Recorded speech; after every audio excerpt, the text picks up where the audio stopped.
that. I'm just kind of like stuck in the middle of this trauma sandwich with you guys as the bread. That's the best kind of sandwich. I've got my eyes again on Fury. I think they're my team to watch. Again, I think their ceiling is a lot higher than they have actually shown us, and I want to see them live up to it. So that's my prediction. I'm predicting Fury are going to get the better of JFT here, but JFT isn't a team that you can count out, so I really wouldn't be surprised either way. But something that isn't too surprising is going to be this band draft. It's already been 2 maps in a row where we've seen this, and it might just be a 3rd map in a row coming in with JFT Esports up against Fury. Both teams looking to stay alive in the upper bracket, albeit this is literally just day 1. This is their first ever Stage 1 matchup against each other. But so far, the band draft has been looking the same as ever, maybe until now. Ooh, okay, wait, Black we're hovering that back Black Cat Protect. Lock it in, JFT. Let's see it. I want to see a change of pace. You know almost for a fact that doing so, okay, they will commit to it. They will do but it. You know for a fact that the Devil Dino is going to be this next ban for the side of Fury, because getting that one side essentially is going to mean that your backline is undiveable. They're going to ban the Luna Snow as well. This is another opportunity to go for it. Maybe they don't. Who knows? Okay, yeah, there it is. There it is. Okay, and a one-sided Black Cat for JFT. Will be one-sided Black Cat, but it's going to be a one-sided Dino for Fury, so the JFT are going to have to try to figure out a way to navigate around the Devil Dinosaur. I mean, FMCL literally covered it just now. The best way to get away from the jaws of Devil Dino is to literally not appear on his screen at all, as JFT look to keep maybe the dive/rush composition alive and well by getting the lock onto the White Fox, as Fury are just going to take away even more dive options. That's a good read from Fury, the Captain America ban, because Captain America is, the best. Outside of Devil Dino, for my money, I would say Captain America might be the best Vanguard in the game right now. He is so good, especially when it comes to trying to play that dive adaptation. And, protecting the Black Cat and the White Fox, you're shooting off a signal flare saying, we are going to try and aim for this dive composition. Fury, on the other hand, are going to protect the Captain America, lock that possibility down for them. I think both teams have a pretty decent read on what is actually pretty strong in this new Devil Dino Jurassic Park kind of landscape we found ourselves in. JFT thinking about taking away the Phoenix, maybe take away the Mantis, so no rushdown potential available on the side of Fury this time around. They still have the Dino being able to become a problem during that brawl style of fight, but JFT will pretty much tell Fury, hey, we're running dive. We want to get in your face as much as possible. And Fury are looking to either counteract that, or why not just go just as aggressive? Yeah, I think JFT, even losing out on the Captain America, still are signaling that they want to try and play for a kind of a 2-2-2 dive. Joji, they protected that Black Cat for a reason. We're going to actually get to see what makes Black Cat so strong. Is she as good? Can she best a one-sided Devil Dino protect from the side of Fury as we kick off our second matchup here in OCE? Only the second matchup of the Ignite Stage 1, and I feel like this one is going to be one of the better ones to watch here, at least for tonight. Yep, we are going to start things on Eldritch Monument, so a lot of that verticality will be available to both sides. And I'm very excited on the side of JFT, right? Running the Black Cat, Wosh looking to complement things with the Hulk, as Fury are going to utilize the Daredevil. So we're actually going to see Black Cat up against Daredevil, maybe in a more even matchup compared to Genji versus DXA. Wosh also flexing the Infinity Hulk skin into Infinity and Beyond is where this composition is going to need to go. JFT's trying to hunt for the dive there. Good strike now from OP to try and catch Wosh off, or assist with that dive from Wosh, and they've managed to catch onto Haluk and just pummel him into a fine powder with the fist flying, and Silver is going to suffer a similar fate, and JFT will emphatically fire the first salvo here, get the first cap, and IX9 on that Devil Dino, a complete non-factor, got completely split off from Haluk there, who was trying to go for an early dive. Yeah, Haluk and Silver just get called out. I would say played a little too fast for Fury to try to match things up, because everyone else on Fury were just too far back. Haluk and Silver were the ones caught in the crosshairs of JFT, and they were all all able to just focus them down. So now coming back in, Fury are going to have to look for all the space that they need. IX9 is doing a good job at that so far.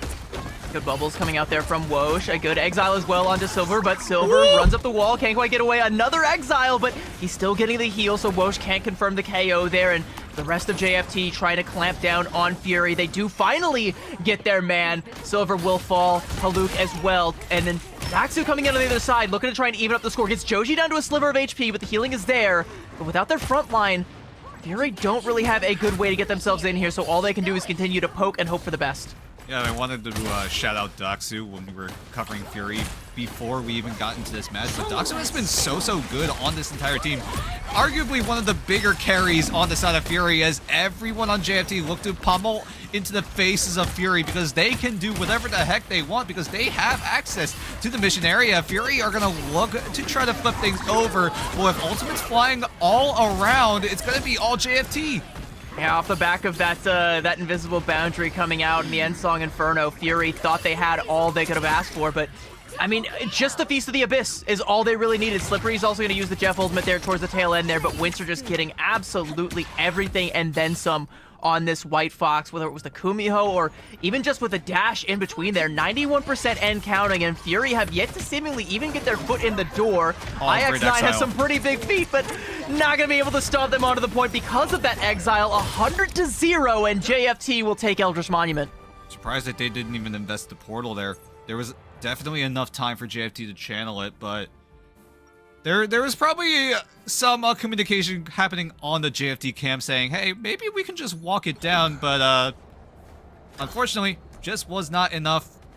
JFT take the first point off a great exile coming in from Wosh, trying to stop IX9 from stampeding on to the mission area. And that was all the difference it made. Maybe you could argue that IX9 really didn't want to swap out of the Dino into the Strange because that would put his ult charge at 50%. I think you were scouting out that, like, you know, there's no Stratus ultimates. You don't have to worry too much if you can get on the point and just pop that Rampage. The rest of Fury should not be too far behind. So that was kind of their win con, just hoping they can get on there. But they didn't consider the fact that, oh yeah, Hulk can just exile me and suddenly I don't exist for a short period of time. And they never managed to get that touch. So Fury, now as we go over to Frozen Airfield, are going to have to try and use that, hopefully out the gate, to try and capitalize on this theoretical ult advantage that they might have. I say that as JFT have 3 to Fury's 2, but Joji with that calling card, probably going to be the biggest one, the biggest difference maker, especially if he pops that Flame Orb, gets early access there, gets that calling card, starts to scout out all his targets, and suddenly Fury has to play with their head on the swivel because you never know where this Black Cat is going to strike, but there is no secrets about where OP is going to strike. Straight into the middle of the formation, and Joji is there with the follow-up damage onto Daxu. Invisible Boundary coming out from Citrus, but it's a day late, $1 short. JFT threatening the first cap. Good Tainted Voltage coming out there as well from the side of Fury, but they just can't quite seem to find the elims. They take down OP and Winter, and one after another, they will be able to get the first cap here. Fury, off the back of an aggressive play from JFT, perhaps an overcommitment, Fury able to respond in kind. Yeah, I was a little worried that Citrus popped the Invisible Boundary either too early or too late.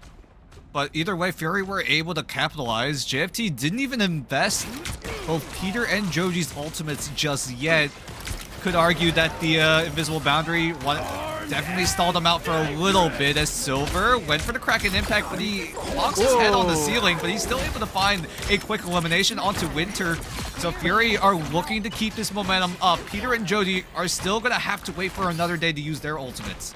Yeah, I mean, Silver doesn't even need to get the resets there. Did find the headshot, but it wasn't onto somebody with a debuff. Didn't get a Kraken Impact reset, but it doesn't matter because the rest of the team found the Elim. Citrus with some of those orb projections, finding the enemy. Trying to get access to the backline there. Able to find that Elim though, but like you mentioned, the ultimate's going to come online here for Joji. Calling card now coming out. Peter looking to try and get nestled in there as well. Everybody marked. Joji looking to try and find one, and does find Daxu, and a lot of low health bars that he could find as well. Taking down Citrus. Is there a third on deck potentially? Slippery gonna pop the Jeff ultimate, and that is a huge eat coming out to try and save the rest of the team. And is it going to be enough to keep JFT in this fight? We'll have to see, but Fury, that was a triple. Okay, all right, yeah, that was more than enough. All right, JFT gonna find the flip off of that. All right, JFT.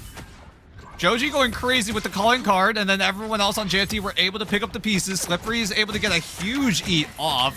Not sure if it was a 3 or a 4-man, but still a multi-man eat coming in for Slippery. Bro is eating good tonight, as Fury now have to be on the back foot here as they're looking to make their way in. They're going to have to wait for their ultimate to come on. I'm looking at Haluk on the Scion Seduction. We'll see if that is able to get value. Nope. All right, go on. What did you like it? JFT Winter's just able to going in. Camille Unleash and just shut them all down. Yeah, it was the Kumiho, but also the dance, the butterfly, and the Feast of the Abyss from OP, I think, got most of that work done, and Joji is there with the cleanup damage. 45% now for JFT to try and match the 62 for Fury, but a couple of swaps coming out from Fury in that previous exchange, though. Oh, Haluk caught Joji in the wrong neighborhood. Good carbon crush there, and that means that the way forward is going to be paved for them. They don't have to keep their head on a swivel. They can let their backline sit pretty, at least for the time being. Well, Peter's still poking, so potentially still needing to worry a fair bit, and Wosh also jumping in there. So between the Hulk and the Psylocke, there's still quite a threat coming out. But it's IX9 popping that Rampage, and Haluk on a rampage of his own with a second Carbon Crush. Hulk Smash coming out from Wosh to try and keep this alive for JFT, as they have now passed Fury, but they're going to need so much more to try and break through. Slippery popping another Jet Bolt. Is he going to be feasting again? His belly may go empty this time around, as I don't think he got anybody good there, and Haluk will free those who were entrapped in his jaw. And that's going to be Fury finding the flip, 62% and ticking, 89 for JFT. It was very expensive for Fury to reclaim the mission area, but they needed to do it. But at the very least, Kanuya is getting closer and closer to that Loki copy, so ideally, he will copy Citrus on the Cloak and Dagger, so it's going to be a second wave of Eternal Bond going to be online for this next engagement. Fury going into Final Fight territory. JFT need to get space into space now. Joji is threatening with the calling card very, very soon, but it's going to be up to Kanuya if he's able to time this Eternal Bond in time. Wosh looking to try and force out some resources there from Fury. Good exile onto Daxu, slowing down the inevitable Endsong Inferno that could come out. 94% Fury will get up to the 99 and force the OT. Daxu gonna pop that Endsong Inferno going in deep, but the Endsong is going to be ringing hollow, as everyone had their soundproof headphones on. No one heard that song at all, but it doesn't matter because you're hearing the Cosmic Flame shots ringing out. Daxu taking down Slippery, and Silver is there with a nice Arata Stern shot for OP, and got another in the chamber for Winter as well, looking to try and clean up Joji with that last bit of HP. It will do so, and a nice 3-piece for Silver to even the score 1-1 here on Hell's Heaven. Fury didn't want to keep this fight going much longer. They do invest in the Loki copy on Kanuya, and Fury were able to, at the very least, claim the round win. Now we need a third to separate these two, and now we go into Super Soldier Factory. This is where environmental KOs could shine very, very brightly here, as Fury, they're gonna have to wait a little bit before their ultimates come online. Haluk and Silver could easily team up together with the Scion Seduction and the Kraken Impact in tandem to try to CC and then slam down the rest of JFT, but JFT on their side have resources of their own. OP could just easily go into the depths with the Feast of the Abyss. Peter can go up high with the Endsong Inferno to try to avoid the aggression coming in from Haluk and Silver on Fury. And that's a combo right there. Like that, yeah, like just those two, like that's already like a win con for the fight. You know, you want to talk about getting slammed down. I mean, five big ultimates about to be coming online here for JFT. Sorry, 4, I cannot count. And Fury with only a scant 2 to try and retort. Potentially a third if they can build up to that Devil Beast Rampage. High ground approach for Fury and a low ground approach for OP, but doesn't need the low ground, can climb up onto the wall and just search for his man. Sees some Loki clones and doesn't quite want to jump on Kanuya just yet, and has been scouted out, so now they know that it's coming. They just don't know where and they don't know when, but it doesn't matter because there is that Wombo combo, the Endsong Inferno from Peter to clean up the Elim onto Silver. Sonic Seduction now coming out on the point from Haluk, but Wosh does not care, is not going to fall for Haluk's charms today. And with an exile there, will cap the point. Another beautiful exile coming out, and Joji is still on cleanup duty up there on the high ground. IX9 going to go back to try and peel for the rest of the team, but it's not going to matter as they're all going to have to tuck their tails back and head back to spawn. Yeah, great exile onto IX9. He was the only one on Fury that was able to contest the mission area. JFT were able to claim it quite quickly. Not a lot of ultimates being invested in that first fight. I thought there would be a lot invested, but that's a lot of people trapped in the ground effect from Joji. but Fury are able to survive it, are able to get the Eternal Bond down, so that's going to be some space in favor of Fury, but are they able to get more with a quick pick off the Slippery? And no conversion from the Mento Fish. There's going to be some Diet Coke thrown in with those Mentos as Fury with that Kraken Impact finding one, but OP bounces back with a 1-2 piece onto the back line. Citrus and Kanuya both dealt with, and this is going to be JFT winning this fight handily. Yep, calling card even going to be invested on the side of Joji to try to take down the rest of Fury as Winter wins that 1v1 against Haluk. Carbon Crush be damned this time around as Winter is able to win out in this 1v1.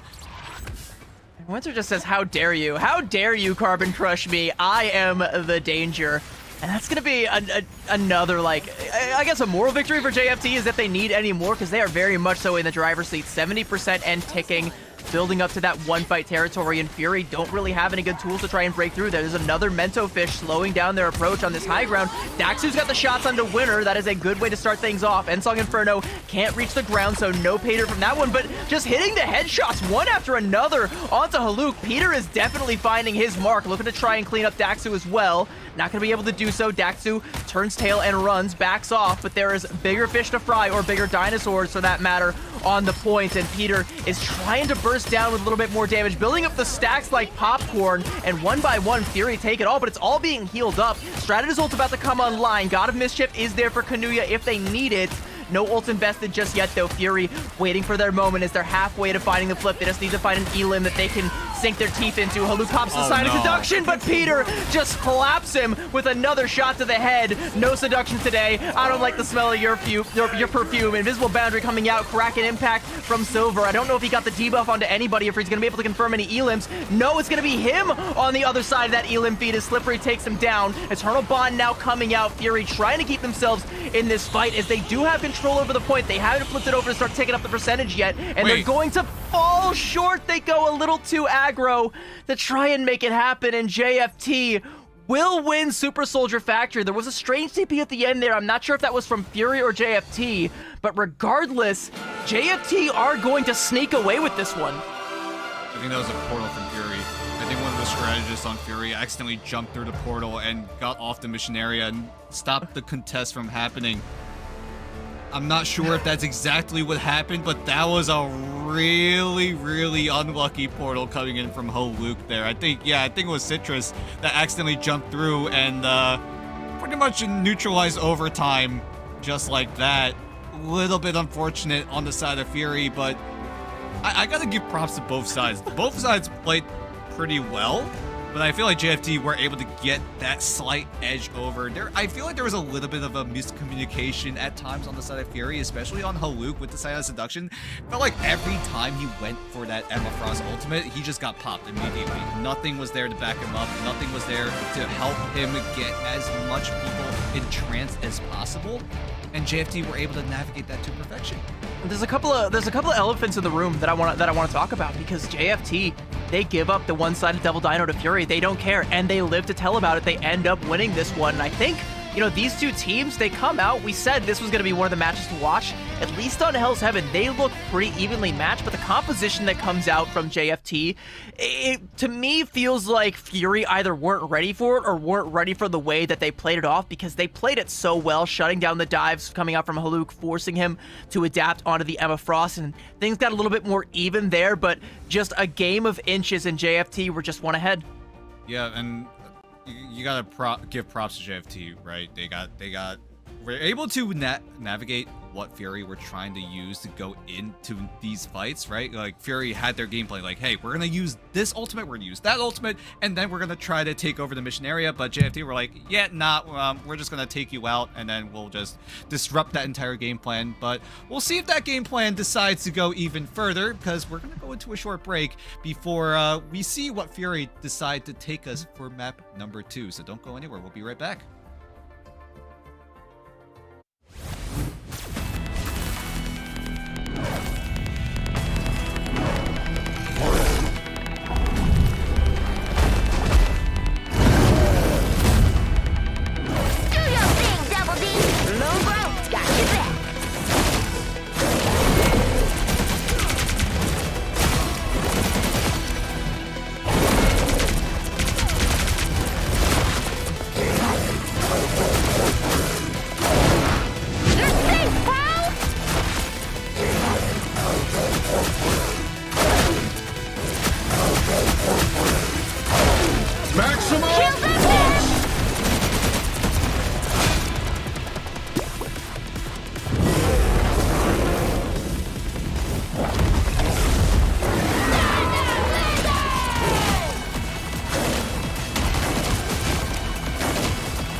Yeah, that's my boy.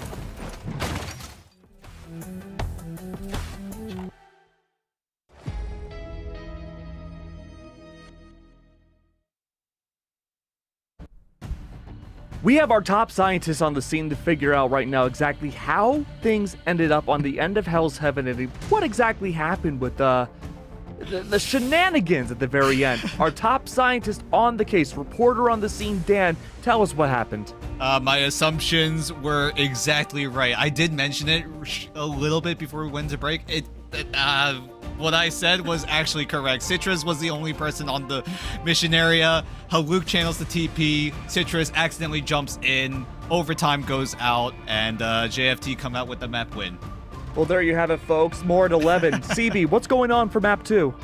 Well, I don't really know what the map pick is going to be just yet, but I do feel like, staying on the mission area and not catching your own team with trap TPs is going to be the name of the game, probably the win con there for Fury, but I do think that JFT have a shot across the bow early on there with that composition coming out. Wosh looking clean on the Hulk, Joji on the Black Cat. We're starting to see some of these pieces fall into place for JFT and showing us that they have been in the lab over this break between preseason and now. They have been cooking and they are looking to try and be the ones to break that stalemate by first besting Fury, who got caught off guard there quite heavily and can't let that happen on their map pick. I have some wonderful news, you two. Now, production might not like me for doing this, but I'm going to spoil what map we have ahead of time. It's not Museum of Contemplation. Thank God we have something different. Not that I'm against Museum of Contemplation, but if you're just tuning into Stage 1 and didn't see preseason, we had a lot of Museum of Contemplation. So thankfully, not what we're going to be having this time around, Dan. Do you think the expectations for both these teams are still going to be evenly matched, even if we move to a different convoy map? I would hope so, right? Fury and JFT put a pretty even matchup on map number 1 on Hell's Heaven, but I gotta talk about Fury for just a little bit, right? Please. It really needs to be. They need to play a little bit more together. I know you and me, Keg, we talked about Haluk in the past, right? How he has been one of the most aggressive and, quite frankly, because of it, one of the best Vanguard Deadpools that we have seen back in preseason, but now coming in to Stage 1, Deadpool isn't as strong as it was back in preseason. Yeah, got pretty decent nerfs, and now Haluk is going to try to... He's looking to do that same exact aggression, but unfortunately, it just has not worked out. It just needs to be a little bit more, I guess, projected in the fact that, hey, I want to get aggressive. I want to use the silence seduction to get more of that space that we need. But unfortunately, he was playing a little bit too fast for Fury to catch up, because there were at times where Haluk went for those ultimates but got taken down before Fury were able to help him out with strategist ultimates of their own. So you're saying that we should be focusing on watching Haluk going into this next matchup to see if he's going to change up his pacing. Yeah, we're gonna have to see how Haluk decides to either change things up, or does the rest of Fury catch up to him, right? I feel bad for Haluk, really, because he was not having a good game, and the unfortunate portal incident was just insult to injury. Hopefully he is able to rebound from that, keep his mental clean, moving on to this map, which has been decided it will be Yggdrasil Path. You know what I want to see? What's that? Yggdrasil Path? That sounds like a Black Widow map to me. You know what I want to see? Oh, good lord. Give me the Zaza. Give me the Zaza Yeah, stack. we're gonna Put her need- in, we're gonna need coach. some This Zaza after is her this time. one. This is her moment. Oh boy. Oh no. Are we turning Yggdrasil into one of my ranked games? Come on, CD. Yes. No, you do Yeah, not want a emphatic ranked yes. game. You do not want one of those. Dan and I, we I've suffered in the experienced trenches it. I've last experienced night. it. 4 games in feels a like- row. It was fun. It feels like all you two do is suffer. Like every map break, we're work talking in about. esports. Yeah. Of course, we love suffering. No, I'm just kidding. We love you, Marvel Rivals. But I mean, look, you know, the thing is that we're heading the Yggdrasil path next. It's gonna be an interesting time. We don't normally see as many spawn holds coming on this map. Not to say it hasn't happened. We've also seen Gen G do it too. Luckily, we don't have Gen G in this matchup, CB. There's a chance that this could go all the way to OT.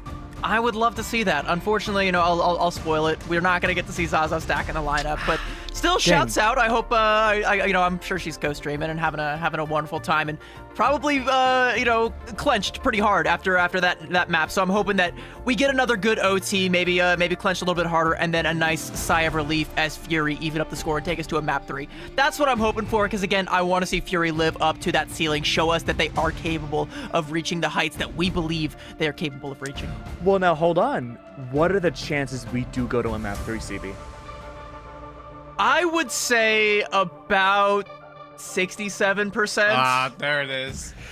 So we had to Dan, do it again. We had to do it. Yeah, we had to do it about again. 67%. Yeah. All right, Dan, do you agree right. with that? I would say so. I mean, both teams are pretty evenly matched up, but right now JFT did have that slight upper hand against Fury. But if Fury are able to lock things down, we may really realistically see that map number 3. Yeah, I'm curious to know where we would go for a hypothetical map 3 too. It might be our first chance to see a convergence all throughout, but take it away, you two. We're gonna have the Gambit ban right off the rip here, and I do kind of like the Yggdrasil Path map pick as well, because I think that plays very well into more of the style that Fury ended up on, and does kind of shut down that kind of oddball dive comp that JFT were trying to play on Hell's Heaven. I think if you're expecting that to come out on a convoy map, you want to go to something a little bit more brawly, but you ain't gonna be brawling with the Devil Dino, because this time Fury are going to protect the Mantis and concede the dinosaurs to the other side. But JFT used their first save on the Black Cat, so Fury do have a chance to either ban the dino here or just a little bit later in their second ban here, as Luna Snow will be taken away. For sure, Fury think about banning away the dino here, right? Yep, they're going to do just that. JFT will take away the Ultron from Fury, because they know Fury get access to the damage amp of the Mantis, and you don't want that amplified even further with an Ultron drone. I will say it for the first time all stage long, which has only been about 3 maps now going into the 4th. Dinosaurs are extinct, at least temporarily. Neither team going for the Devil Dino, and both teams still looking to try and get active when it comes to dive compositions. A Captain America Protect coming out from JFT. I'm wondering if Fury looked to try and mirror that, because we saw that was what Haluk tried to play, at least initially, before getting caught out for going a little bit too aggressive on Eldritch Monument there. So we'll see as the ban draft evolves as well, but I'm a little disappointed in all these Luna Snow bans that keep coming out. You know, I want to see the way that, okay, I'm also pretty disappointed in not seeing a ban from Fury, as a matter of fact. I think it was a Venom. It looked like it was supposed to be a Venom, but then it became nothing. Venom fizzled out. Can we get a gentleman's agreement? Don't play Venom, JFT? Yeah, no Venom. They're probably spamming that in chat, saying, yeah, that was supposed to be a Venom ban. We'll see if that's actually the case. So we're going to have to see if JFT do end up playing the Venom, but they have access to the Captain America, so I don't see why they would go towards the Venom if Captain America is available here. We do get to see that Luna Snow Protects coming through, though. However, potentially a Black Cat ban to close things out. All right, so we will have access to the team up with the Luna Snow and the White Fox, which is very strong right now. And they're going to have the Mantis as well. So I think Fury are going to try and go for a triple strategist lineup. I've seen a lot of teams playing it with the Ultron, but Mantis, you know, Ultron, whether it's regardless of how you want to do it, the damage boost is the damage boost, and it's going to boost your damage, and that's always going to be a good thing. But if we see that triple strategist lineup come through, then I want to keep a very close eye on Citrus on that Luna Snow, because DPS Luna is here, folks. She is the truth. If you open your third eye, that is the optimal way to play Luna Snow in Year of Our Lord 2026 Season 8 of Marvel Rivals. It's crazy to think of how she has evolved as a hero, but we get to maybe, potentially, hopefully, get a little glimpse of where she is now. Yeah, but JFT also have access to the Mantis as well. Yeah, Fury were able to save it, but JFT were able to get away with access to the Mantis for their own. So it's going to be both Joji and Slippery on the Ultron Mantis, amplifying the damage onto the likes of Peter, who is running that Phoenix, who did get very good buffs. So a lot of damage amp on the side of Peter that could easily rip apart Fury. Fury gonna make a couple of swaps. Unfortunately, Daxu is not going to be honoring Zaza's legacy and will swap over onto the Phoenix rather than that Black Widow, which I know we all would have loved to see, but regardless, it's going to be the Hitscan's job to try and keep Joji at bay, try and negate some of this damage coming out with the Encephalo Ray that is just raining down on Silver right now. Silver's going to be able to get out alive, and back to the rest of the team, and a little bit of cart progress going. No spawn holds here. JFT going to try and just play to set up an opportunity to clamp down on Fury. They're going to need to keep a close eye on Haluk on that group, though, because one wall could throw it all into disarray. A good kidnap there onto Wosh. Can they confirm the Elim? No, he's able to dive back out to the rest of his team. Get the healing. Good stuff early on there from JFT. Able to hold their ground, but they're giving up that cart progress as Fury is about to round that first corner, and ults will start to come online the longer this goes. Good angle there from Peter, and finds the Elim onto Citrus, and finally Fury's roll has been slowed. Slowed down is Fury on this push, so how long does it take them to reel back? They're just gonna walk a little bit further back, wait for Citrus to come back in. Thankfully, it's the Luna Snow, so Citrus will get back into the fight very, very quickly. Wosh is still on the side, trying to look for different angles of any way in, but right now I'm looking at Joji and Kanuya, the Ultron on JFT, and I believe it was the Luna on, or the White Fox on Fury's side, but it looks like there's a swap coming in on the side of Fury. Yeah, Fury making a couple of swaps, actually. Citrus now over onto that Cloak and Dagger, and now Kanuya, like you mentioned, over onto the Loki. So trying to, I guess, front load the healing and just try and keep Haluk alive, but they don't really have good control over this angle, and Wosh is going to use the dive right on top of that backline, force out the Dark Teleportation. Daxu with a good angle taking down Winter, and that's a great way to get your foot in the door, and Haluk going to throw a Spore Bomb right through that door, deliver Amazon Prime straight to your doorstep, and Silver is going to be taking out OP to trade things out a little bit here. Fury finally getting themselves rolling here and breaking the stranglehold JFT had on the cart here and threatening to find the full cap. Winter's channeling the portal, so there will be one more fight unless the kidnap is put in time. Nope, there's still a contest on the point as JFT are able to stabilize, maybe, but the last stand from Silver, and then IX9 with the left click dunk. Fury commandingly taking over the first point off the back of some banger ultimates coming from Silver. Winter gonna swap back off the Doctor Strange over onto that Invisible Woman, try and shore up the healing again. Joji now breaking out the Black Cat, so JFT now switching back over, I think, a little bit more to the composition that they were trying to play, going all in on that dive composition, ditching the Ultron. No more damage boosting. Peter is gonna have to do it raw. Joji now onto the Black Cats, but we're going to kick things off with a rush down. Haluk even using the Strangling Prison into the End Song Inferno. Winter will get sent down, crashed out of the lobby for now, as Fury are looking to keep that momentum forward. Everyone on JFT are just stalling on the point to make sure that it doesn't go as much as it wants to, as the rest of JFT are going to regroup.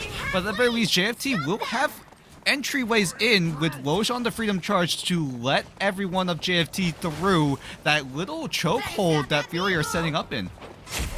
See if Fury are going to be able to catch Wosh in the middle of that Freedom Charge. I do kind of worry that another kidnap from Silver could potentially bring an end to the Freedom as JFT are falling behind here. Joji is able to take down Daxu and has control of this angle and should have access to the backline, but is being put in a prison there, able to break out a little bit there.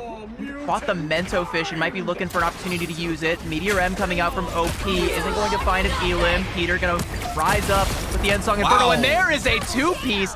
Beautiful stuff coming out from Peter, and OP again getting in there with that Mag Cannon. Cleaning up IX9, and JFT will put their foot down and stop Fury from finding the cap there. 2:30 in the time bank, though. They could go again. Lots of ultimates invested. OP, Peter, and Winter, all three using their ultimates, so JFT Not gonna have access to any impactful ultimates just yet. It's gonna be up to Joji if he's able to get value with the calling card, but it's gonna be a little bit difficult as Silver is getting closer to that last stand. Citrus is about 30% away from the Eternal Bond on the side of Fury. So if Joji is able to find that ultimate quick as you like it, but Peter is able to dink down Daxu, and that's gonna be a man advantage coming into this fight. And don't need ultimates if you can just thread the needle and find a headshot like that, and you can tell Fury are respecting it. They don't want to give him the angles again, but that just means they're giving up all this space for free. Peter can just fly up onto the high ground and now has a shooting gallery, and all they can hope to do is try and suppress him with a little bit of return fire. But speaking of fire, the fire and the embers and the stacks and the flames are all building up and burning Fury up. Ultimate's about to come online, and Wosh has an angle here, hasn't been checked. A good Mento Fish and a 1-2 punch. Kanuya is gone. I think tried to pop the ultimate with the God of Mischief, got canceled, sent back to 51%. Haluk with that Groot ultimate. A good bubble to save Wosh from that last stand coming out, and JFT are doing such a good job of repelling Fury here. Joji. Silver has access to the back line there. Calling card from Joji, but it gets canceled. Meteor M now from IX9. I believe that one got blocked, but Wosh not going to be able to get back to the rest of the team. Ensong Inferno now coming out from Peter. It's going to clamp on down, but Haluk's going to be healed right back up to full HP. Eternal Bond now going to come out from Slippery, and JFT looking to try and keep their man advantage going, force Fury back. Meteor M now raising up to the sky like a guillotine. OP looks to clamp it down, but no one is showing their heads today. Fury again able to live on through it and threatening to try and get this cap. It's been relatively bloodless for the past couple of seconds, but there's that the God of Mischief coming out. Eternal Bond from Kanuya going in deep, and you can tell Fury want to try and make something happen off of this one. Regen Domain coming out. Winter with an Eternal Bond of his own. The Strategist ultimate's ringing out. The Cloakies on both sides paying off dividends so much. Joji and Wosh though getting active. Winter with a two-piece off the Terror Cape and just a little bit of extra dark magic. Who cares? Who needs it? That's going to be Fury dispatching with only 17 seconds left. They're making swaps to try and get back fast. IX9 going over to the portal. JFT found a slight angle to take down the rest of Fury. Those eliminations coming in so fast meant that Fury could not extend this fight for any much longer. IX9 will channel the portal, and at the very least will trigger overtime, but with the Mento Fish blocking their way, it's going to get very difficult in terms of mobility for just a little bit. That convoy moved just a little bit as the rest of Fury trying to stay alive in this point. That Eternal Bond will help things out though. Oh, Peter's got the angle though, and Fury have no way to deal with him. Brutal's been coming out there from Hulk, the Strangling Prison, trying to lock down JFT. Joji with that calling card on deck, taking down Kanuya, and is looking to try and find more targets. Citrus with the Eternal Bond expiring, finding Joji, cleaning him up. Fury will not be denied. They take down Wosh as well. Daxu is back with a nice uppercut, taking down Peter, and Silver with one for Winter as well. Fury will miraculously find the push, but only a minute and a half to try and get it the rest of the way. That was, I think, one of the longest fights I've ever seen in the professional scene of Marvel Rivals. That could have gotten even longer, but not until JFT found an opening, but Fury were able to clamp down quick as you like it, off a quick portal coming in from IX9 to let Fury through. And thankfully, it's not going to result in a C9 this time around. So Fury are able to unlock the second checkpoint and get another 90 seconds in their time bank, and looking to move on forward. Silver's going to threaten with the last stand to try to shut things down. As he's looking for it, he goes for the dunk, but he's not able to find anyone important except OP. But Slippery is able to get the Eternal Bond in time, so JFT are looking to try and stabilize. Joji gonna do more than stabilize, taking down Silver, and now as we're even Stevens in terms of man advantage, Fury with a slight spawn advantage here, but ults on both sides relatively even, and only 30 seconds left. Fury have to try and make something stick here. Kanuya's God of Mischief is gonna have the weight of the world on its shoulders. You're maybe looking to Daxu to try and find something with this Ensong Inferno here, but that is a tall order. It's not as strong of an ultimate as it used to be. You do kind of need to combo it with another source of damage in order to confirm an Elim, and Fury don't really have that luxury right now. God of Mischief coming out from Kanuya early. They're going to use that Eternal Bond to try and rain it out, but Joji taking down Citrus, not caught inside of Kanuya's Eternal Bond, so now that's going to be a load-bearing source of healing as Joji trying to let the damage ring out. Winter with the Eternal Bond. Daxu finds one onto Wosh. Ensong Inferno. We need to find so much more in order to keep Fury alive in this one, but the Ensong Inferno isn't going to find what it needs to, and now Silver looking to try and hunt down his prey, taking down Peter on the off angle, help clearing the road for Fury. They've managed to get some more cart progress and force JFT back, but Wosh should be back relatively quickly with that Freedom Charge, bringing the rest of the team back mighty quick as well. There's going to be a calling card online for Joji coming up very shortly. Citrus with the Eternal Bond, perhaps a little bit too early, but Silver is able to use it to burst down OP. There's that calling card and the End Song Inferno. Joji and Peter trying to put their foot down. They will take down Kanuya. IX9 rises up to the sky again with the Meteor M and dunks it on top of Joji, and a Mag Cannon to force Slippery back, and Daxu finds the Elim. Fury find the cap. We go all the way. Somehow, some way, Fury off a portal from IX9 all the way back on the second checkpoint are able to carry that convoy all the way to the third checkpoint, and we get a full push for Fury, and JFT are gonna have to match it if we want overtime within map number 2. My goodness, we wanted this, right? We wanted a very even matchup, and we got just that. Both teams fighting tooth and nail every single part of the way. There was a time where JFT and Fury literally were just throwing Strat ultimates after Strat ultimates. No one was going down until JFT found that opening, but then quick as you like it, Fury get the portal down, and we're able to get the push all the way down the line. And now JFT again are gonna have to match just that, as Fury are looking to cook up that defensive comp. And a lot of these differences are being made in the neutral, right? Like just not in the ult fights, or sometimes in the ult fights, but in the tiny little cracks between them. Like Joji finding the Elim onto Citrus while Kanuya is ulting, that should be a death blow, but it's not. Fury are able to find some neutral picks of their own. Silver finding Peter on that off angle, shutting him down, and then converting that into more Elims one after the other. Fury are doing a good job of keeping themselves alive in some of these fights where JFT realistically shouldn't be conceding defeat, though. Now as we switch sides, we're gonna have a very bunker-heavy composition. Haluk and IX9, Groot and Magneto to try and hold the line here for Fury and stop JFT from running away with this one. JFT given a lot of space.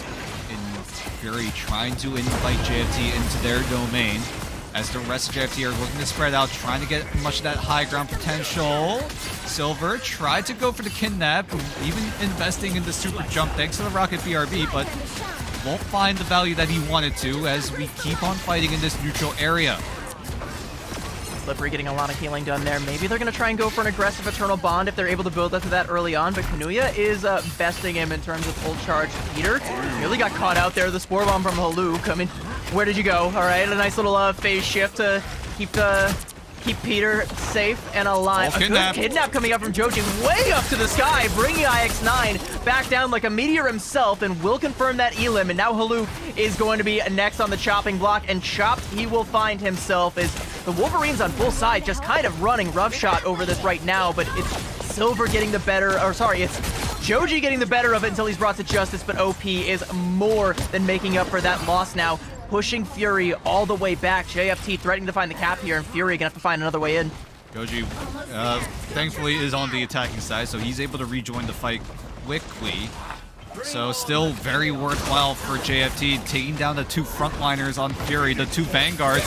Means that everyone on JFT can just push on forward. Both sides are going to invest in strategist ultimates, as Fury and JFT are just going to duke it out here with now ultimates at the ready. Joji's able to win the 1v1 against Silver. Peter's able to crash down onto Kanuya, and the rest of JFT are 6-man strong, and they will cruise to a first checkpoint. JFT did such a good job of baiting Fury in. When Fury tried to re-engage with that portal, they just played further back, conceded control of the cart, didn't matter, and just baited them into the invisible boundary from Winter. And with all of that healing and all that slowing from the ultimate, Fury just couldn't find any Elims through it, so a easy fight win there for JFT. Now Fury not yet switching up their composition. Citrus close to that Eternal Bond. Silver now threatening again with the last stand. Joji looking to do the same, as OP, it's going to be up to him if he's able to land the Meteor onto Citrus, but Fury and JFT know the game plan on each side. OP trying to one-shot Citrus in that Eternal Bond. So how does Fury decide to preserve Citrus's life? And can OP find the dunk in order to keep this convoy forward? Good angle here from Peter. Has full access to the backline. Is going to find Daxu's head. And last stand coming out now from Silver.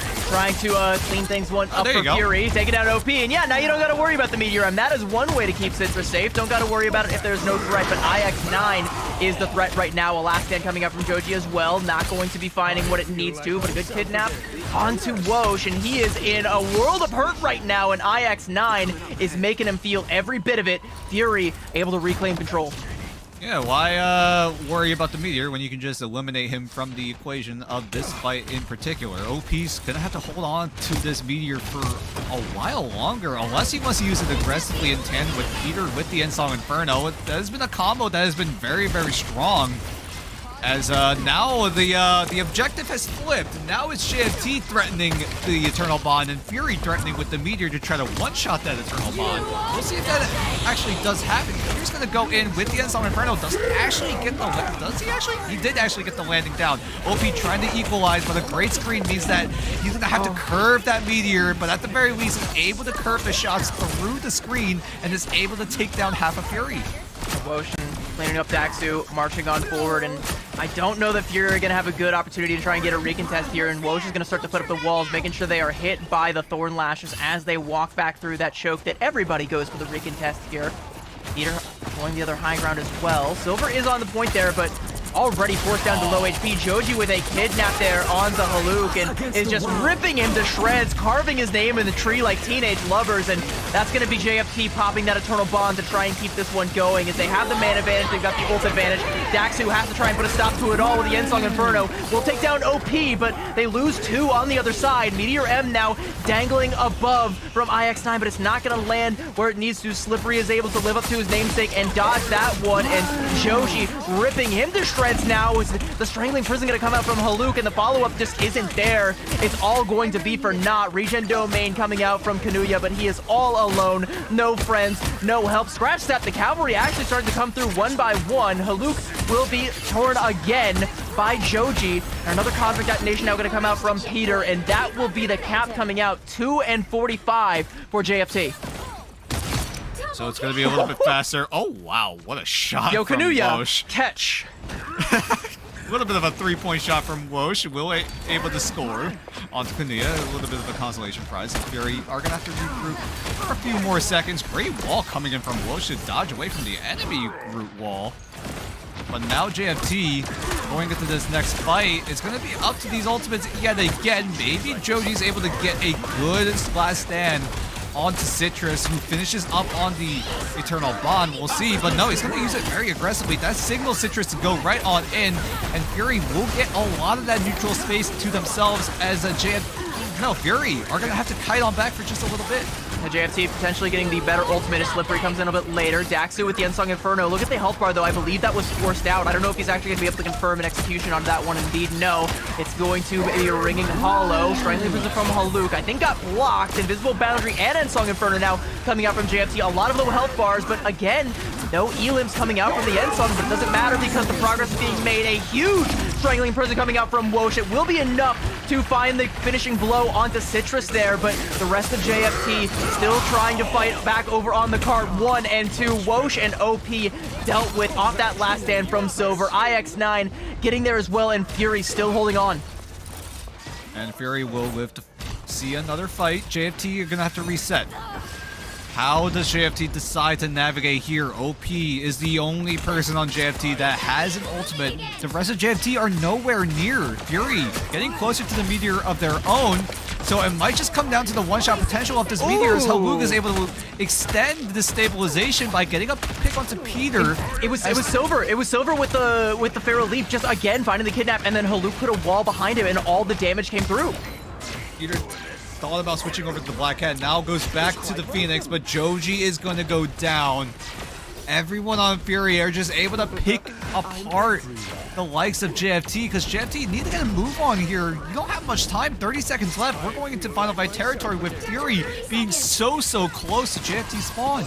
And you can't afford all of these neutral deaths coming through. Strangling Prison coming out, catching on to all of JFT. Ensong Inferno trying to clamp down on them, but the ultimates aren't going to be enough to keep them alive. The strategist ultimates. Meteor M now coming out from IX9, dunking on down, but doesn't find the Elim. Getting kidnapped there by Joji, and now a Meteorem coming out from OP. This is the opportunity for JFT, but again it rings hollow, and Daxu will seize an opportunity of his own, going into the back line, trying to take the duel with, or sorry, the 2v1 against Winter and Peter, taking down Winter, but losing out as OP comes back for the peel. But on the cart, JFT have been completely shunted. Haluk with a 1 and a 2, and overtime burns over, and Fury hold the line and take us to a map 3.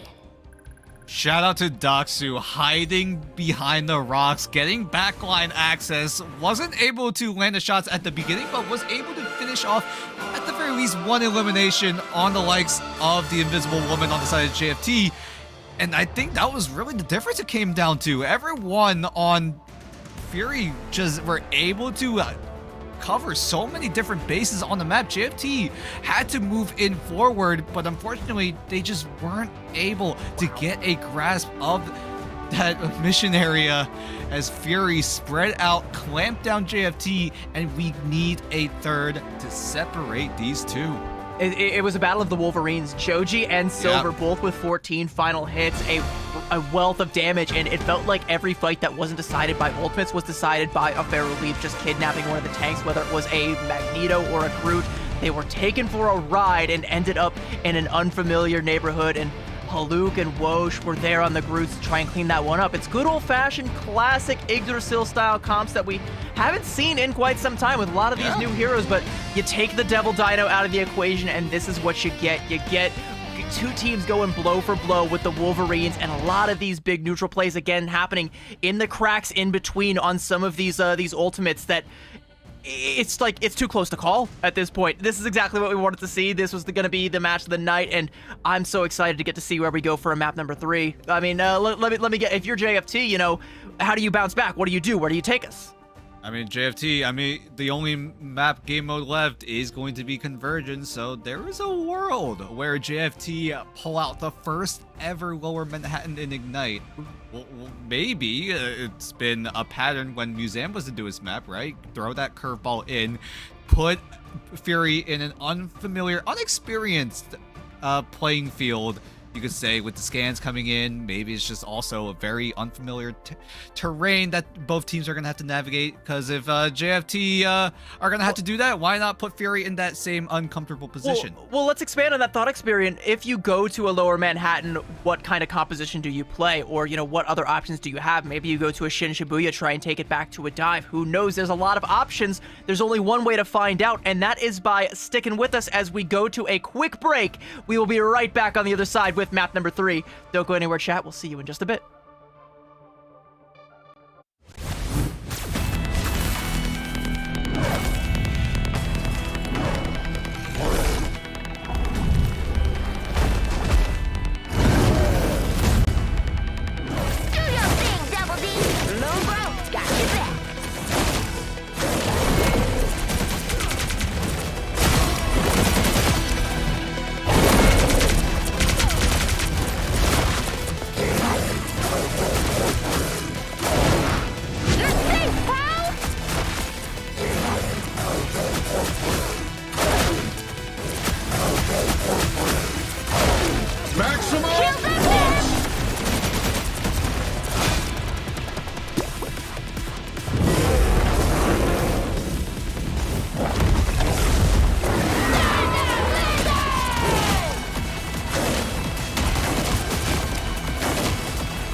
Hey, we talked about how many different wild heroes we've seen so far in Ignite, and keep in mind we're only a series and a half into stage 1 so far. We've seen, it feels like almost everything, and let me tell you, CB, I was not expecting the double Wolverine.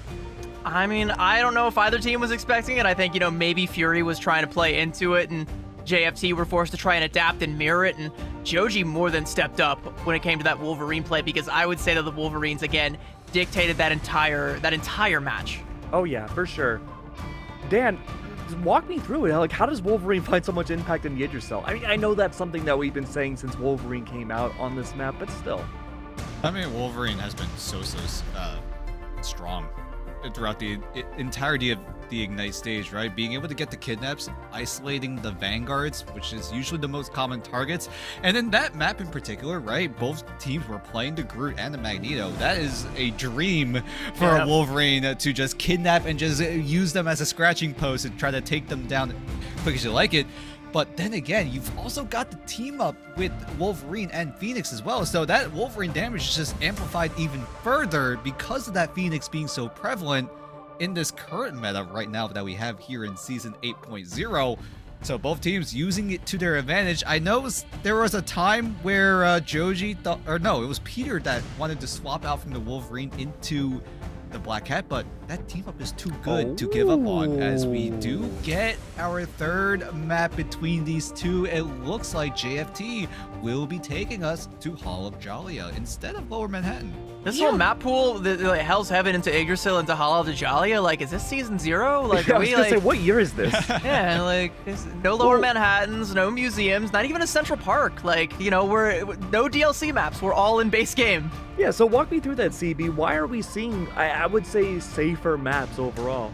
I think it's just because of the level of practice that a lot of these players who have been in the game for a long time will have when it comes to a lot of these maps. And I think Hall of Jalia, things kind of open up a lot more than on something like a Central Park. So you can play either that long-range poke style, or you can try and play some of that dive that we saw them trying to go for. I think, more so than something like a Central Park, this is a great map for something like potentially that Hulk from Hell's Heaven to come out to play again.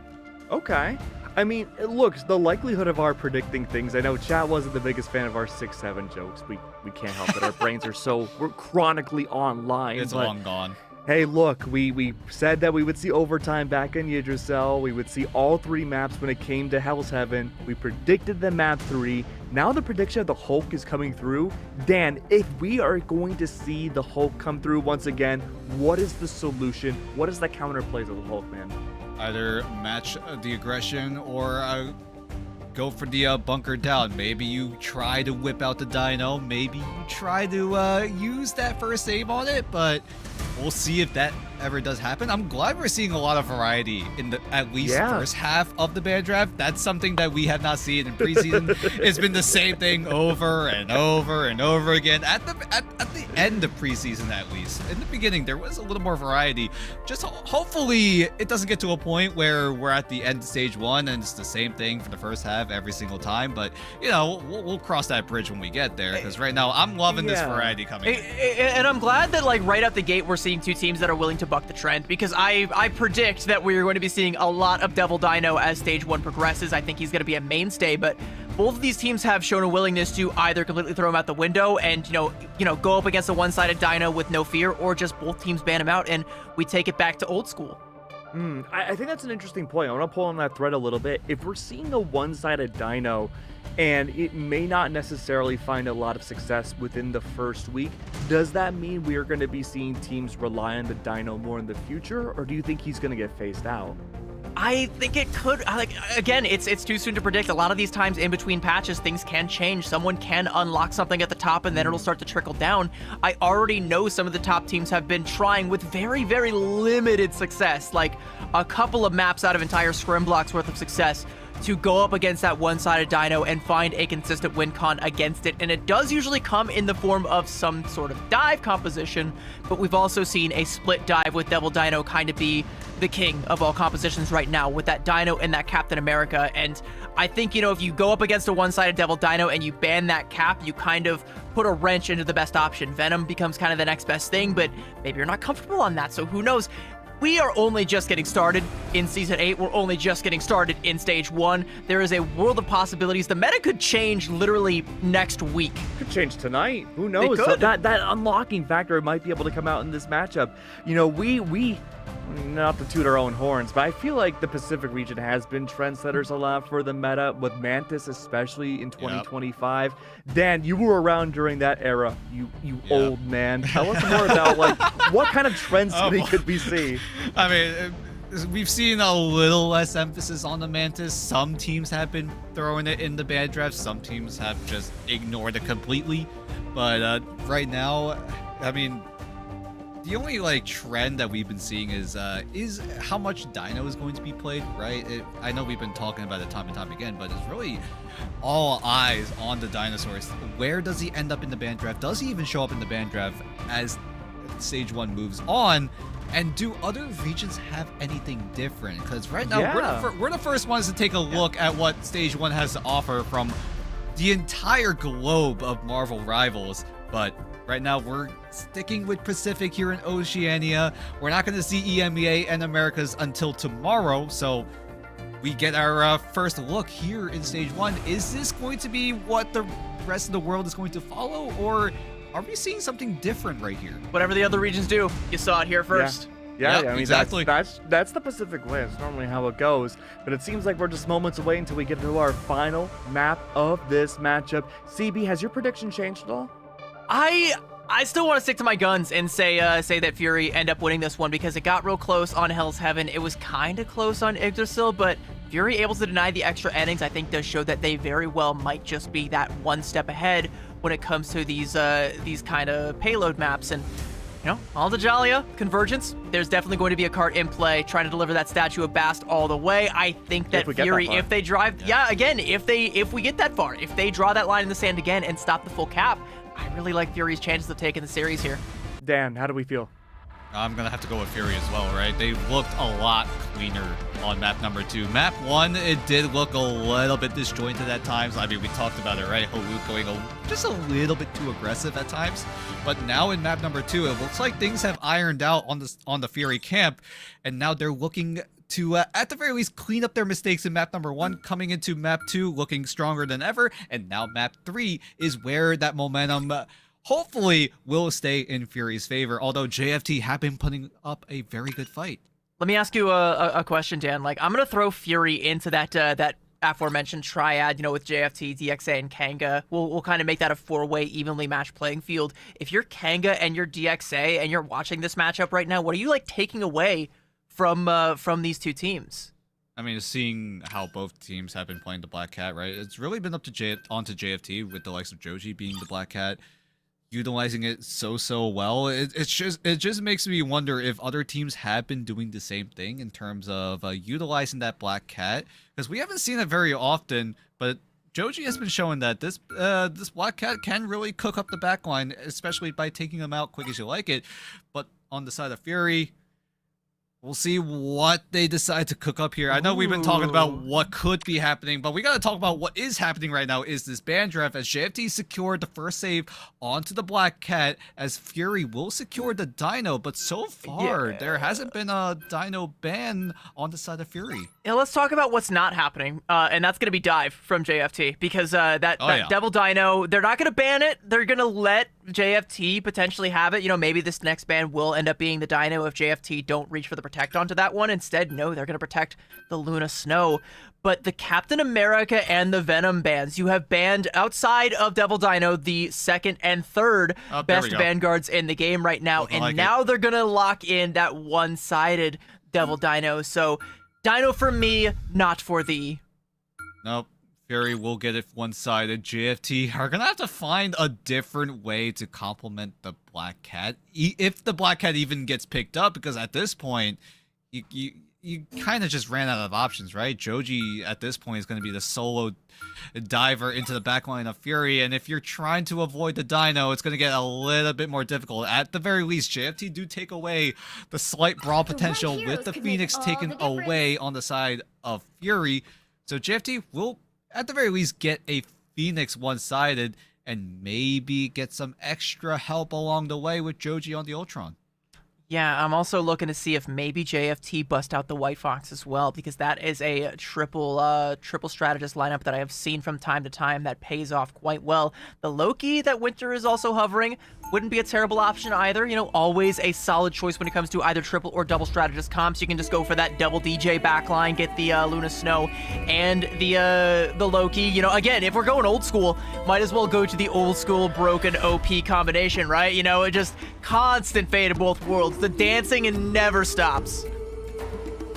But now, JFT on the defensive side, we can look at what they're cooking up. Fury still have a little bit more time to figure out what they want to roll out on, but Wosh on the Hulk will be trying to get some of that disruption down onto Fury's camp. But it looks like Doxu, though, might actually still roll out on the Black Cat as JFT gonna have to defend from this. Joji thankfully is on the Ultron, so is able to amplify Peter's damage output. But how does Fury decide to go in here? Range is a little bit limited, but it's gonna be up to Silver. He's able to shut down Joji on the Ultron. Wosh again on the Hulk. My prediction was correct. We do actually get to see the Hulk come out to play. And that is going to be the only real dive tool that JFT have. So it's going to end up, like you said, kind of coming down to a little bit more of that brawl. And once things break down and it gets in close proximity to IX9 particularly is where I think we're going to see who got the better of this pick and ban phase. But Fury are taking a lot of ground seemingly for free right now, just off the back of IX9's mere existence.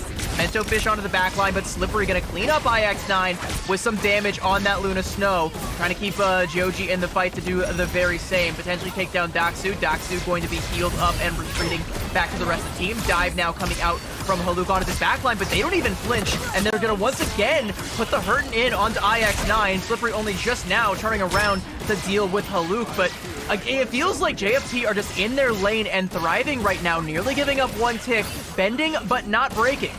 Yep, they're able to concede space, but are able to retain the little ones that they have as JFT look to regroup yet again, or looking to push on forward. Citrus is getting closer and closer to that CYA. Peter investing in the end song early means that he's able to get the CYA in time, but a good eat from Kanuya, taking down 2, even coming back with the BRB means that Fury are going to be 5-man strong. Doxu gets taken down in an exit trade, but Fury will get the main objective down.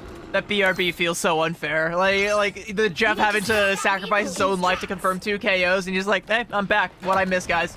I ended up winning up the whole point for us, and Fury getting the cart rolling. 4:37 in the time bank, and JFT making a couple of adjustments. OP off of the Magneto over onto the Doctor Strange. This, I think, you know, it might work out, but it might also be a little bit more vulnerable. You do get the benefit of that team up with the Invisible Woman from Winter, so I don't know. There's a way forward here. Hopefully JFT has the secret sauce. They do have a kidnap onto Haluk, and with the clap, Wosh makes him regret the day he ever tried to deliver this particular statue. Joji has a couple of shots with the Encephalo Ray for Doxu as well, and Fury will immediately be forced back. Kanuya straying from the pack a little bit. IX9 trying to go for the peel, but is only going to meet his own fate, courtesy of Peter. I think that was another kidnap from Wosh onto the Black Cat.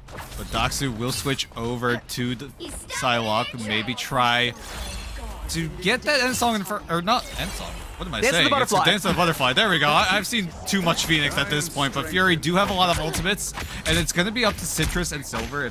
I'd assume they are going to team up their ultimates together. Silver's going to kick things off with the Galactic Legend, but he gets taken down dangerously low. But thankfully, Citrus is there to bring him back into that fight with the CYA. But a good bit of both worlds from Slippery is going to keep everyone on the side of JFT stabilized, but still one goes down. Invisible Boundary is going to be put up, but everyone on Fury just reel on back. They know that they don't have to go too aggressive. Wosh, on the other hand, is going very, very aggressive. Might even be isolated as he gets turned into Puny Banner and then taken down back to spawn. Yeah, Hulk Smash went and got caught in IX9's jaws and then got caught in Haluk's crossfire. There is that Dance of the Butterfly, and there will be no end song Infernos coming out. The only song I hear is Daxu's theme song with the Money in the Bank briefcase as he finds 2 in the back line, cleans that one up, and Fury should be getting the second cap here. JFT looking, maybe aiming for a portal, but no, it's going to be way too late as the rest of Fury are able to secure that second checkpoint. Looking at the ultimates now.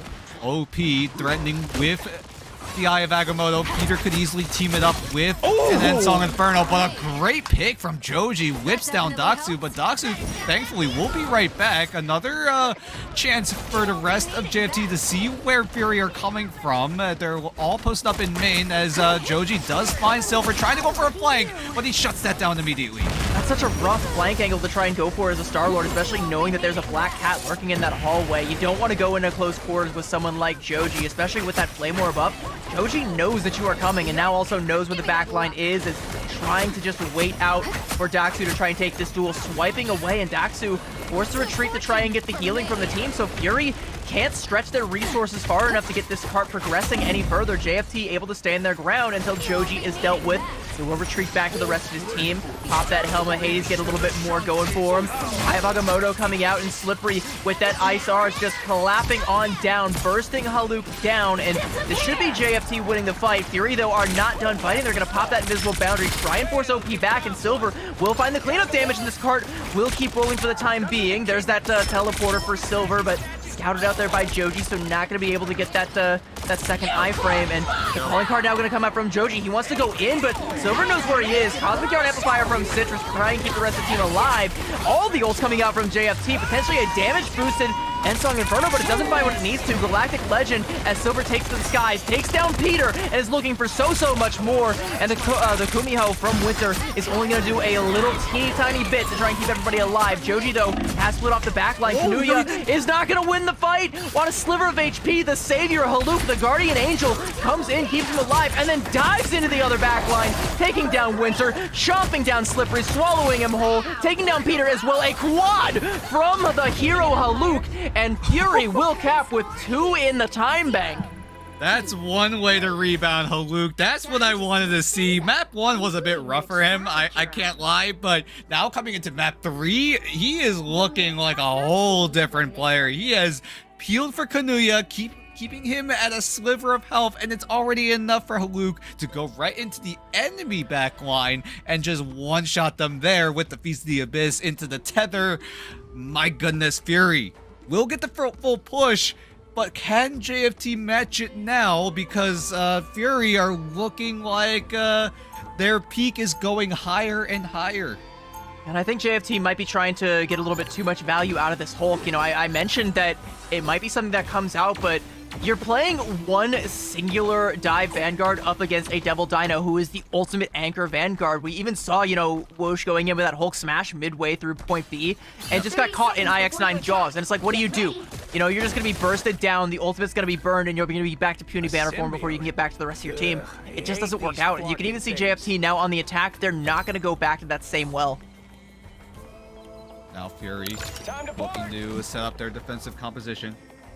Looking very aggressive in its own right. Doxu on the Black Cat, Haluk on the sticking to the Venom as IX9 going to be that anchor with the Devil Dinosaur. Maybe try to stay near Kanuya and Citrus, but then again, both Kanuya and Citrus have mobility of their own in case they do get jumped, because right now JFT, look at their rollout right now. Joji on the Daredevil, Whoosh on the Hulk could try to do their best to disrupt the backline, but with Fury being so slippery and mobile, it's going to be a little bit more difficult. It might just come down to Peter with the hit scan. Speaking of Slippery on the Luna Snow, is going to have his work cut out for him with this 2-2-2 healer composition. You know, Luna and Loki, not a bad healer combo, but still not really getting the most out of the damage that Luna is kind of known for nowadays. So gonna rely on this Loki to get a lot of that done, a lot of that healing, and good damage coming out from Winter and good healing as well. But JFT immediately forced back. Regen Domain coming out and a teleport out from Winter as Haluk is just marching on forward, putting out so much damage. And Whoosh tries to go for the peel, but it's not enough as Doxu has the way paved crystal clear to take down OP and wants to keep going, taking the fight all the way to JFT spawn. And you can see Joji getting caught out in the backline, Haluk peeling back for that one, and that is going to be a man left behind and a fight won now for Fury. Haluk is playing out of his goddamn mind right now. He draws the attention of both the strategists of JFT. Both Winter and Slippery have to patty cake each other, and that left OP out to dry. And Doxu was able to identify that and was able to quickly take out OP before the strategists were even able to get their line of sight on to their fellow Vanguard.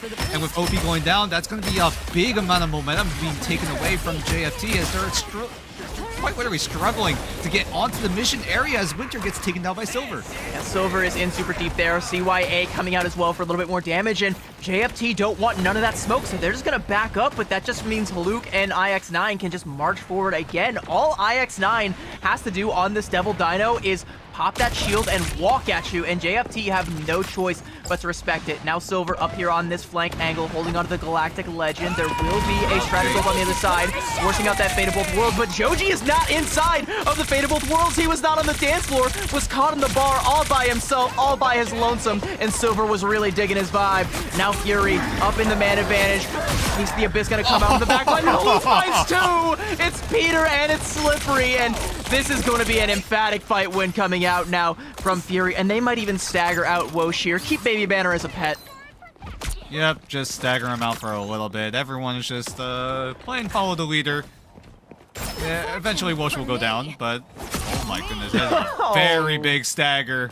As a minute 20 on the clock left, JFT have to wait for this Hulk to respawn and also channel into that normal Hulk form. And he does just that, but JFT, what can you really do here? You have a lot of ultimates at your disposal as Winter and OP getting closer and closer. So 5 ultimates will be available in this next fight, but Fury are going to have to find a way to navigate this because they're at a huge ult disadvantage. I feel like JFT might have already missed their opportunity. I think Wosh should have swapped, you know? I mean, you have that Hulk smash and you can pop that ultimate, but all that ultimate is going to do is waste time if you can't convert it into any elims. Joji going to pop that calling card, trying to find an elim under the back line, gets the KO onto Citrus, trying to get Kanuya as well. No Animal Crossing here, 1 and 2, and you're done. Silver with a sliver of HP taken down by Joji, a triple KO, and JFT have managed to get their foot in the door, get that first tick. Daxu channeling the portal, and Joji with the calling card can see it. Portal play will come through, but no, it's too late, and Daxu gonna have to abort mission, give it up, play for second. So JFT, they thankfully didn't have to dump their ultimates. They knew that Fury invested a lot in that past fight, and were able to, at the very least, take control of that first checkpoint off a single ultimate on the likes of Joji with the calling card. So Fury are going to still be at that ultimate disadvantage while JFT have a lot at their disposal. Great freeze coming in onto Haluk as Slippery is just going to ignore him and just keep on healing the rest of the team as JFT looking to move on forward while still having a lot of those ultimates. Isar's taking down Haluk, but Daxu is able to trade. Haluk will be right back as the rest of Fury have to still navigate with a huge ult disadvantage. We are finding an elim onto Citrus. That's going to be huge, meaning that only Kanuya is going to be making up the healing now for Fury, and he pops that Jet Bolt. There's going to be no ult or no healing coming out for Fury at all, so he can't use it. That ult pretty much null and void until Citrus is able to get back onto the front line, and even again, right back into Peter's crosshairs, a quick 1-2 tap, and Citrus nearly falls again. JFT keeping their foot on the gas here. Haluk diving in deep, and all the peeling coming through with the Gamma Bubbles, forcing Haluk to pop the Symbiotic Resilience early on. Endsong Inferno from Peter. He wants the backliner again, and will get Citrus off the ultimate, and Kanuya popping a Jet Bolt, has to try and go for a play, but the Galactic Legend now coming up from Silver. There is no healing. There's a dunk from OP right onto Kanuya, throwing stones straight into his pod, and Silver turning his tail and running to try and get out alive. And Will with just a sliver of HP, but JFT again keeping the pressure up. Citrus gonna pop that CYA as Fury try to go for a rig and test here. Kumiho unleashed to keep JFT in this one. Rampage from IX9, and everybody getting super low on the side of JFT. So now it's time for the Dance of the Butterfly. Daxu striking at the heart, finding Slippery, taking him down, and now Sliver has the angle, taking down Joji. 2 for 1, as JFT have lost a man advantage, and they're gonna have to back up. Fury again able to stand their ground. Now we go into a neutral fight, right? And both sides not having access to many of their ultimates, everyone dumping everything into that fight alone. As Fury are able to come out on top, are able to stunt the momentum of JFT. Haluk is even looking for even more access, but is able to get himself out of there. All eyes right now onto Joji with the calling card. as the rest of Fury still navigating towards their ultimates. The closest one being Haluk, as here we go. Joey's going with the calling card. Is he able to get the eliminations? It's how they were able to break through point A. Will it work again on point B? It doesn't look like it, as it's not going to find anything, and JFT might have to invest the Ensong Inferno as well to double down onto it before the ults come online for Fury. They're a little bit gun shy. They don't want to pull that particular trigger. Joji trying to go in the neutral and will take down Citrus, and now Peter is going to pop that Ensong Inferno, knowing they've got the man advantage. It's Jeff now coming out from Kanuya to try and keep the rest of the team safe from Peter's flames, and will do just that, but Joji is there, scratching him up. Beast of the Abyss from Haluk. Joji finds two without the calling card, doesn't even need it, but IX9 takes him down. Your hero work is done. We have the watch, my friend. It is all up to the rest of JFT. Hateable World coming out from Slippery, but a CYA on the other side to amplify all of this damage from the Rampage coming out. Everybody is bleeding on the side of JFT. Hulk Smash coming out from Wosh, trying to buy them more time. OP finds the shot onto Haluk. That might be the one that they need if they can confirm this Elim onto IX9, and they do as the res comes out onto Haluk. Doesn't matter, it's so far back.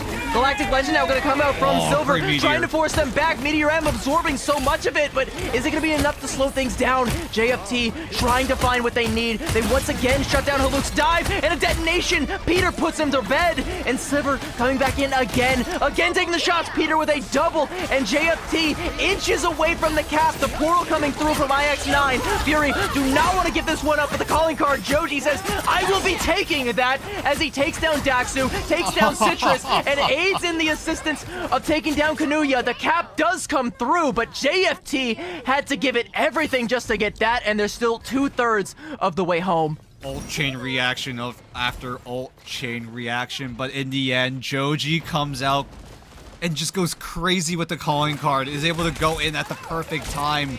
Both sides using ultimates, and both sides counter said ultimates to perfection, but JFT are able to get that second checkpoint down. Daxu now switching over to the Elsa Bloodstone. Interesting move coming in. Maybe should try to add a little bit of that disruption potential with the Apex Predator. Silver gonna be able to laser down Peter, and Joji doing what he does best, stay and thrive in the enemy backline.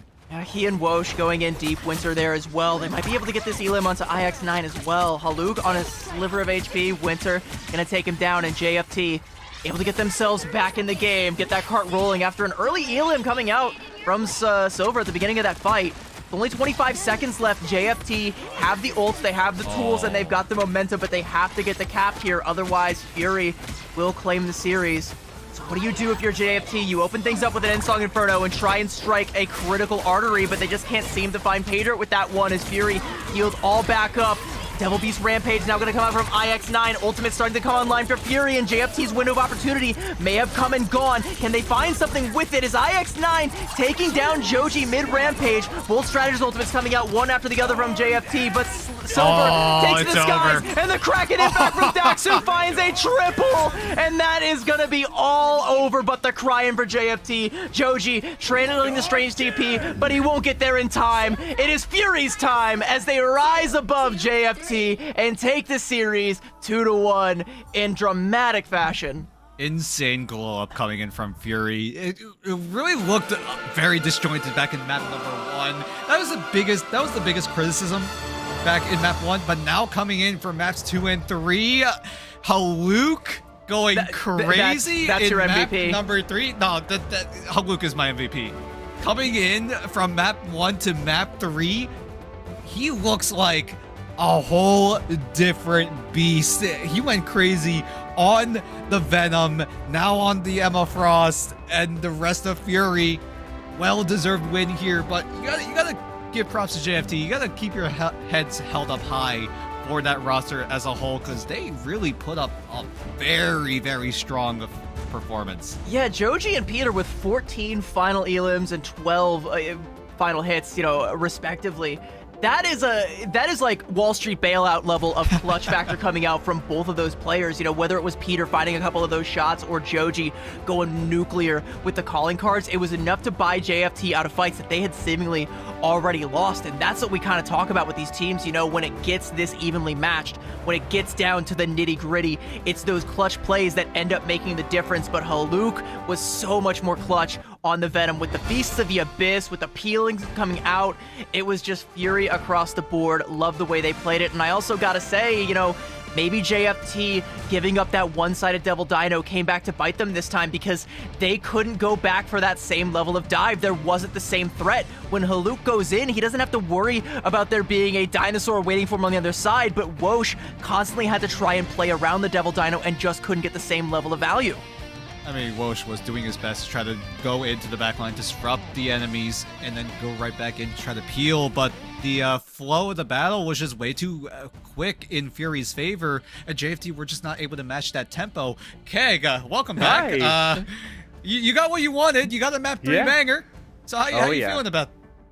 You know, I was watching the whole thing, listening to 2 amazing commentators cover the entire thing, and I gotta say, I think I got a pretty good feel about what I want and hopefully what to expect from stage 1 to come.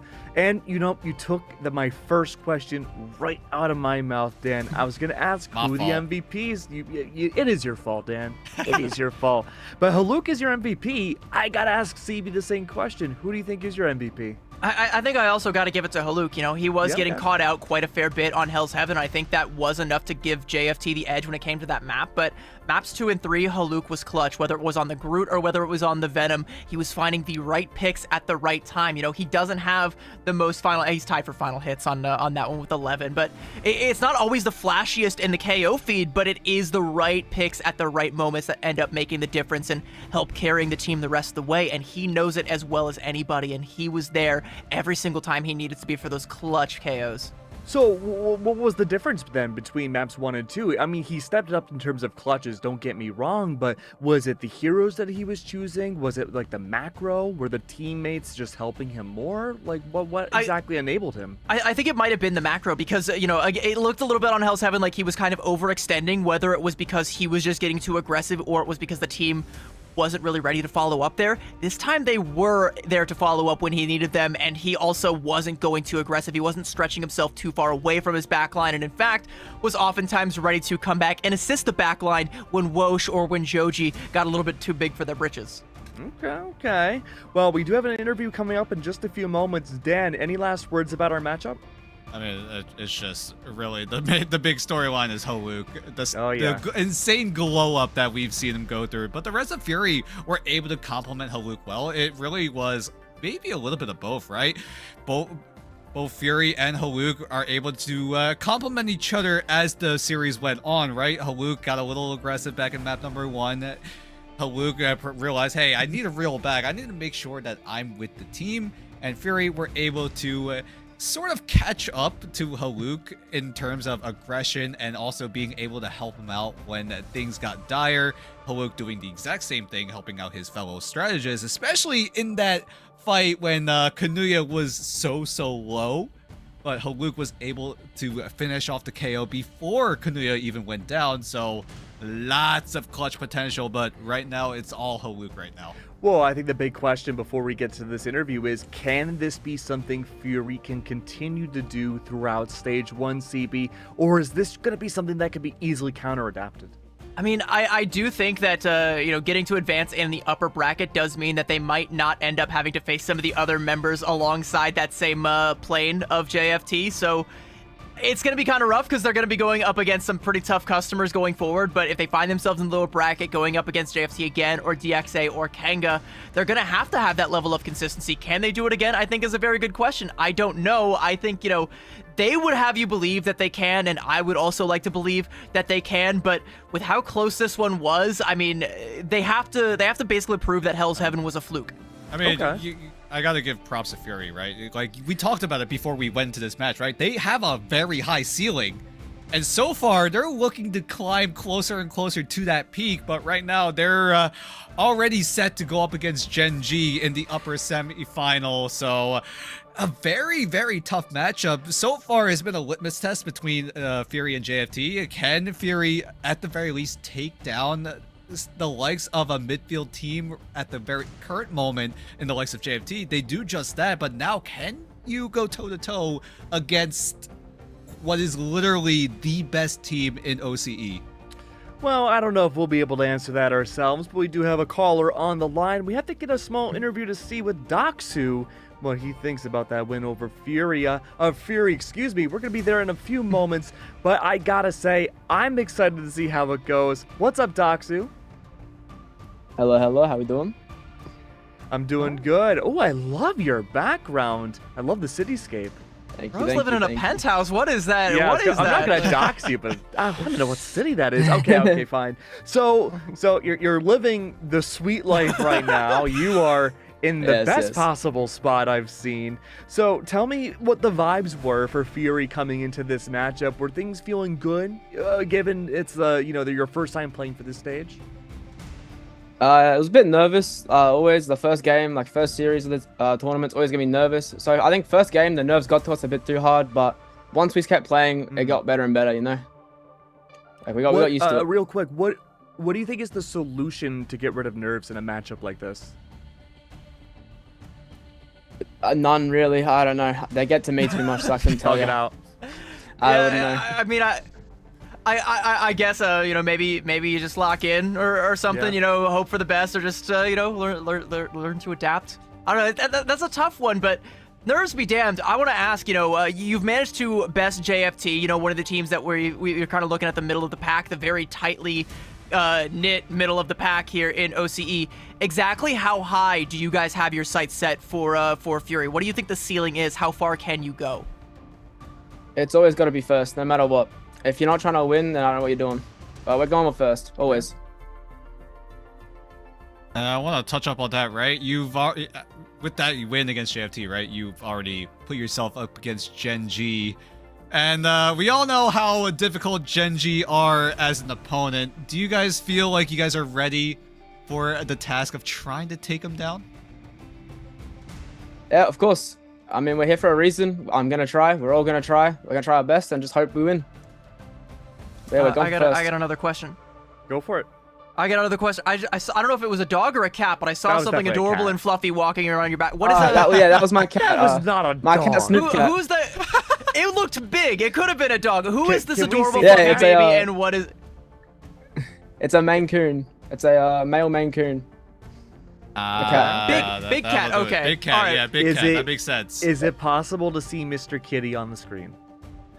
Where did he run to? I can go grab him. I can go grab him. Yes, He was- please. He went like right behind you, like Production, back this over is there. important. This is probably the most important This part is of this cinema. interview. Oh, sorry. Bro has to go into the outside. Oh, Oh wow! Oh okay, man. wow! Oh wow! Bro's just going through the Are people entirety. really making this much money playing? Wow, that's ridiculous. Wow. Good lord, I live in a barn Yeah, like in the middle of woods.